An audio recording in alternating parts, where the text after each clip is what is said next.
issue without the participation of the people of the Crimea. We should clear up the issue of the Black Sea Fleet and its main base, the city of all our sailors, Sevastopol. It would be wise to sit down at the table of negotiations with the representatives of the Supreme Soviets of Russia, Ukraine, and Crimea. After the demand of the Ukrainian parliament for the resignation of the Black Sea Fleet commander, Admiral Kosetonov, a new conflict situation has arisen. Today in Moscow, there was a press conference by the commander of the Navy, Admiral Chernovin, at which he invited foreign and our journalists for the first time. We're talking about how many times should a person take an oath? Maybe one time, maybe 5 times, and maybe an infinite number of times, depending on who gives a bigger bribe, who offers more money, or who makes more promises. And what is the value of this oath if it's taken 5 times versus 1 time? Those in the Black Sea Fleet who don't want to take any oath to anyone are 6%. 90% of the young officers have sworn their allegiance to the CIS. Admiral Chernovin read the appeal from Ukrainian Defense Minister Morozov and called it absurd. We are for a unified fleet because we are responsible for security and for people. Therefore, we are not allowing the agitators and propagandists access to our troops. So there is no reason for them to be offended. On the issue of the demand for Kosatonov's resignation, the commander answered that Ukrainian President Kravchuk is probably misinformed by his advisors. On the January initiatives by Russia and the U.S. on disarmament, which were proposed by Yeltsin and Bush, the admiral said that these measures are not only legal, but correct as well. American technology helped the Iraqi leader Saddam Hussein create nuclear weapons, according to the TV company NBC. Iraq bought electronic and other technical equipment from the subsidiary of a German company in Connecticut. This information was confirmed by the U.S. Commerce Department.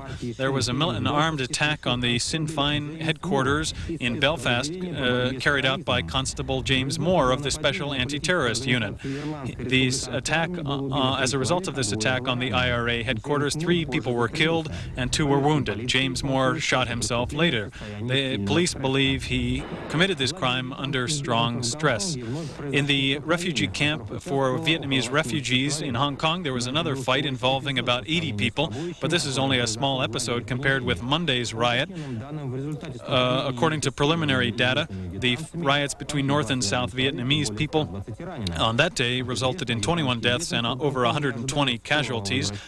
These refugees are awaiting repatriation to Vietnam. The U.S. State Department has introduced new rules for the 6 Commonwealth of Independent States embassies in America.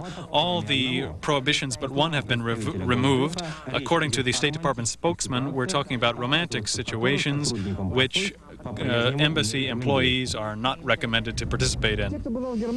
Anyone who's been to Germany knows that the local customs officials are liberal and make only symbolic checks if they make any checks at all. But nevertheless, the German customs agents have had a lot of work with our country, in particular with tourists who are coming in here in large numbers, especially on the ferry Anna Karenina, whose name has for the Germans a symbolic meaning about the Russian soul.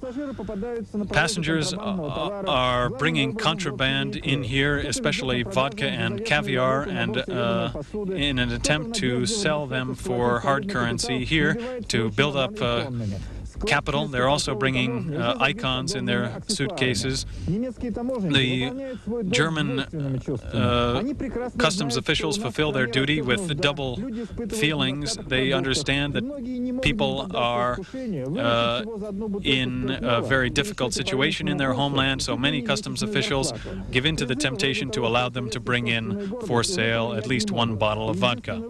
The only escape from this situation is to introduce price equilibrium. For now, we're taking the place of the Poles on the local black market here. And now, media news. Today in the television company at Ostankino, journalists met with Ruslan Khasbolatov. At the meeting, a wide range of economic and political issues was discussed. The Speaker of the Parliament said he understands there's no turning back and believes in fundamental reform, but also believes that the government has no serious economic reform program, and that the parliament criticizing the government is a normal situation, and he is willing to undergo criticism himself. However, he is annoyed by the incompetence of some who criticize him, including among journalists. He believes that television and radio should be consolidating forces. We are in the most responsible arena here, and we should try to accurately explain what's good and what's bad. The president of the Ostankino TV company, Yegor Yakovlev, laid out his reform program. He wants to create a unified television company for the unified information space of the Commonwealth. This would be it would be very stupid if we and you wanted to liquidate this company, to abolish it. It is necessary, it is extremely necessary for all of the countries of the Commonwealth. I believe that the President will decide, and if for some reason the President does not decide, then the Parliament will take upon itself the decision of this question. Moreover, because the Parliament is financing this. Finally, cultural news. Modern Russian jewelry. Here is Ticho Rakhidze's report. Many jewelers refuse to participate in this exhibition, either as a simple caprice or a wish to avoid extravagance. What we see here, not only the final product, but also all of the materials and methods that these people use in creating their works, which are usually not seen by viewers. And thanks to this approach, the main goal of the exposition was achieved. That is, to change the stereotype of jewelers as craftspeople and not artists. And the name of the exhibition reflected this approach as well, from the raw materials through the creative process. Masters from Moscow and St. Petersburg and the Ural Mountains were well represented here. It was traditional in Russian applied art for the artist not to sign the work, and only those jewelers from the imperial period, who were mostly English and German, signed their works. But these arts are being revived using precious gems and Ural Mountain phosphorescent stones. This permits each person to find something understandable in this art and to understand it. Sports and weather are next. Good night. All the best.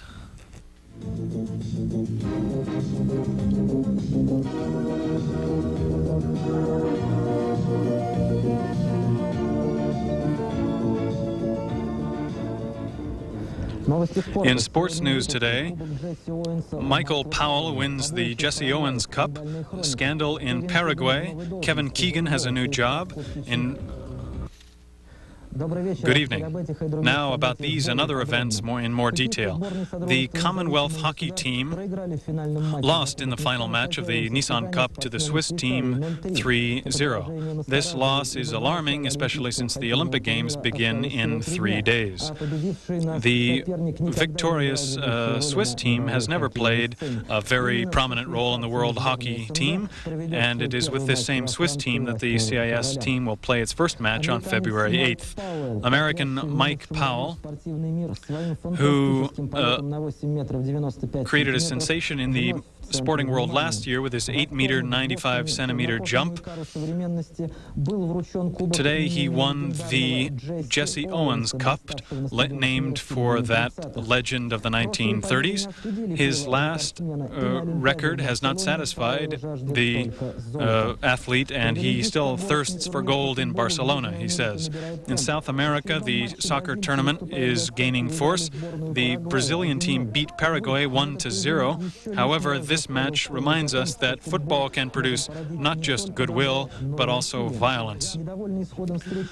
The local fans, dissatisfied with the performance of their team, attacked the opposing team. Fortunately, there were no casualties, but the Paraguay Football Association will be severely penalized.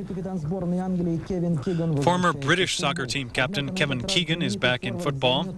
This famous forward has gotten his first job as coach of the second division team Newcastle United.